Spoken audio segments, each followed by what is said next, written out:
on a Chairloch. The other one is very, very much welcome the Taoiseach's announcement gomach Rávíl agus a hochtéag mar Bliain Na Gaeilge agus bhreálum gomach straitéis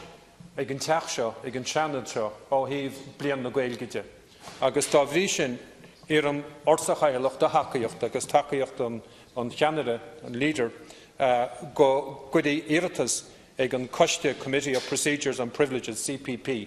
le gomach lá nó chála omláin againn in Seas Seanad gomach muid sí mar choiste agus go dúra muid cuide isteach go na drámaní éagsúla tá plé le Forbairt Na Gaeilge, Forbairt an Teangainn agus Forbairt an Cultúid agus gomach sé de tíochnisteach seo mar fíneise as witnesses agus go bhíoh mar láchlahóg agus tuiscinteáil cé an straitéis atá go thomláin híomh na Gaeilge.